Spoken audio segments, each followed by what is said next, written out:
Assalamualaikum warahmatullahi wabarakatuh. Waalaikumsalam warahmatullahi wabarakatuh. Izinkan Ibu dan Bapak Guru, saya akan membacakan praktik baik pembelajaran mendalam. Judulnya Jejak Pancasila dalam Kehidupan Sehari-hari Anak Indonesia Hebat. Tapi sebelum saya melanjutkan, saya mau meminta Ibu dan Bapak Guru semuanya berdiri dulu biar kita tidak kehilangan jejak. Ada salah satu dari antara jejaknya yang kita temukan. Kita semua melaksanakan dulu tepuk Pancasila. Tepuk Pancasila. Sila 1 gambar bintang. Sila 2 gambar rantai. Sila 3 pohon beringin. Sila 4 kepala banteng. Sila 5 pagar kapas.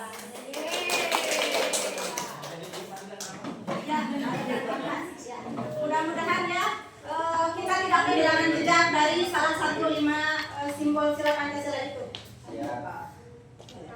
Ya. Sebagaimana telah dipaparkan oleh teman-teman yang sudah tampil ya, sama ini ada latar belakang ya, biar tidak jenuh ya, mungkin sama semuanya ini latar belakang, semua ada latar belakang. Saya mengajar di kelas 2 pendidikan Pancasila merupakan fondasi pembentukan karakter peserta didik sejak dini. Sejak kapan? Pembentukan karakter ditanamkan ya, sejak lahir, sejak kecil misalnya seperti itu ya, jangan sudah dewasa. Nah, lanjut pada kelas 2 SD pembelajaran nilai Pancasila harus disajikan secara menarik, konkret atau nyata dan bermakna agar mudah dipahami dan dapat diterapkan dalam kehidupan sehari-hari. Sebagaimana saya telah melaksanakan proses pembelajaran bersama rekan saya Pak Aceh, saya dari mulai open kelas 1 ya di sekolah ke 1, ke 2, ke 3 tidak berubah mata pelajarannya PKN, jadi secara runtut. Lanjut Pak. Yang kedua, identifikasi masalah. Yang pertama, murid cenderung hanya menghafal sila tanpa memahami. Si anak tuh tahu, Ibu yang sila ke-1 bintang, yang kedua simbolnya. Tapi dalam penerapan atau pengamalannya, nah itu yang selalu tertukar. Tapi sebenarnya si anak juga sudah paham, dia sudah bisa melaksanakan di rumah atau di sekolah, bisa menerapkan implementasi penerapan pengamalan sila-sila Pancasila tersebut. Tetapi mereka belum memahami, belum sadar bahwa yang mereka lakukan itu adalah sebagai salah satu penerapan sila ke-1, ke-2, ke-3, dan ke-4, ke-5 seperti itu. Yang kedua, pembelajaran yang terlalu verbal membuat murid cepat bosan dan kurang fokus. Mungkin saya terlalu banyak ceramah, atau mungkin gurunya terlalu cerewet, begitulah. Atau mungkin materi saya kurang baik, atau desain pembelajarannya yang kurang menarik, dan banyaklah faktor atau hambatannya. Murid yang ketiga kesulitan memberi contoh konkret perilaku sesuai nilai setiap sila. Padahal kalian tadi bangun pagi merapikan tempat tidur, iya Bu, sarapan, iya, mandi. Nah, secara nyata anak sudah melakukan di rumah, tetapi kalau misalnya dikaitkan dengan konsep dan materi sudah selaras, tetapi mungkin mereka belum paham. Nah, tugas kita sebagai guru itulah membimbing, membentuk karakter siswa yang sesuai dengan apa yang kita harapkan sebagaimana proses perencanaan yang guru buat itu. Keempat, aktivitas kolaboratif murid pada pembelajaran sebelumnya masih rendah. Kemudian yang kelima, murid membutuhkan media visual, permainan, dan aktivitas menarik agar lebih memahami materi.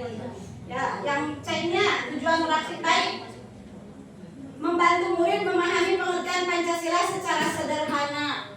Ya, dengan tadi itu saya ajak dulu tepuk Pancasila, kemudian setelah itu saya tampilkan gambar melalui infobus, dan kemudian bermain papan sila Pancasila yang terbuat dari stick SD. Nah, anak-anak sangat senang gitu. Jadi mereka sudah bisa menerapkan, oh Ibu ini sila ke-1, Ibu ini sila ke-2, ini sila ke-5, ini sila ke-4. Mereka sudah paham setelah saya melakukan beberapa kali proses pembelajaran, melaksanakan pembelajaran di kelas. Yang keduanya, melatih murid menyebutkan contoh perilaku sesuai masing-masing sila. Nah, ini yang dilakukan. Anak-anak paling paham bergotong royong di kelas, kemudian upacara bendera. dan menolong teman yang jatuh atau memberikan pinjaman pensil kepada teman yang ketinggalan. Itu mereka sudah paham dalam pengamalan sila Pancasila. Yang ketiga, mengembangkan sikap kerjasama, tanggung jawab, dan komunikasi melalui diskusi kelompok.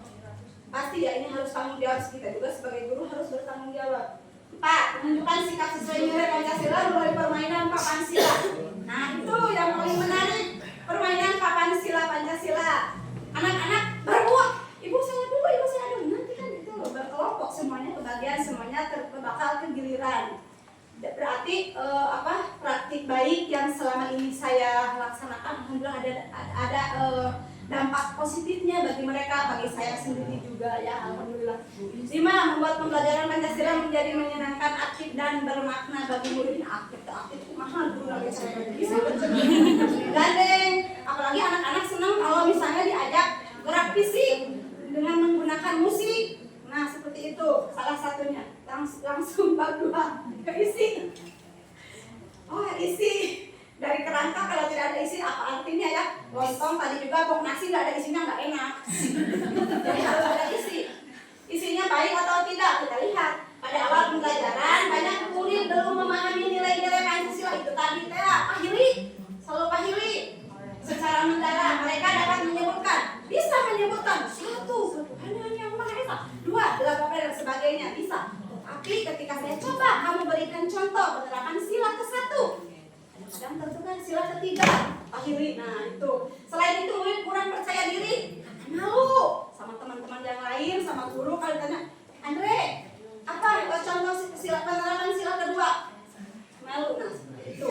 Guru menyadari bahwa diperlukan pendekatan. Nah di sini melalui pendekatan interaktif. Contoh berarti guru atau saya harus mengajarnya mungkin dengan menggunakan hati.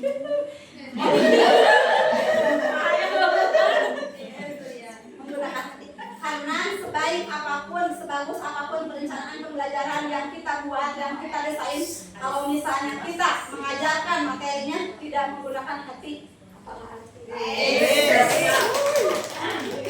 hati kita harus hadir membersamai anak. Kemudian anak seperti situasinya sedang marah atau tingkat emosionalnya di rumah dan di mana, mereka semuanya bisa, tetapi mungkin karena tidak terkontrol.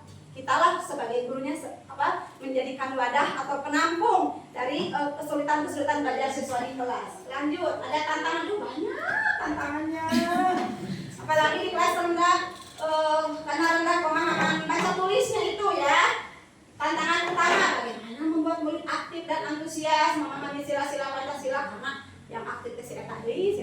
Nah itu bagaimana membantu murid menemukan contoh perilaku sesuai sila secara nyata. Ya, contoh tadi ibu Bagja nggak bawa pensil, siapa yang bawa pensil 2 atau 3 bisa dikasih pinjam. Nah itu kan udah nyata ya, dilakukan di dalam kelas. Beda lagi mungkin dengan di rumah yang hanya tidak terlihat oleh saya gitu.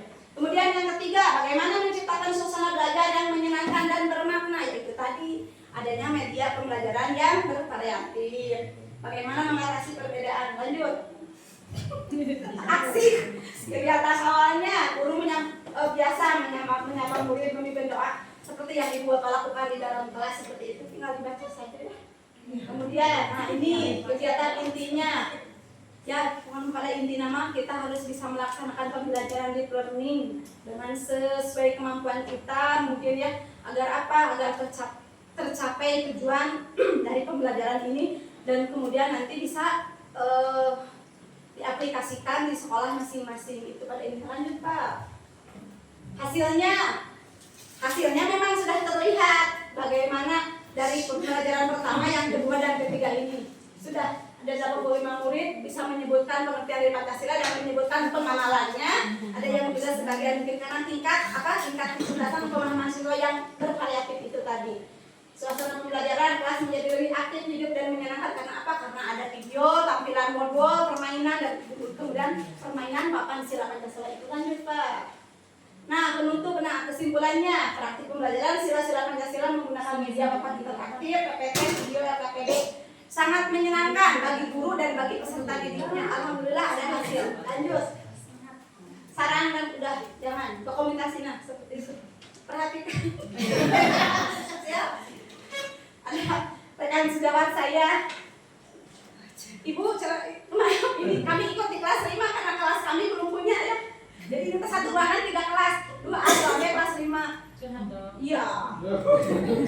Tapi tidak menyurutkan saya belajar, tidak. Anak-anak mungkin itu pemaparan praktik baik yang dapat saya lakukan, yang dapat saya ucapkan, yang dapat saya paparkan. Mudah-mudahan bermanfaat.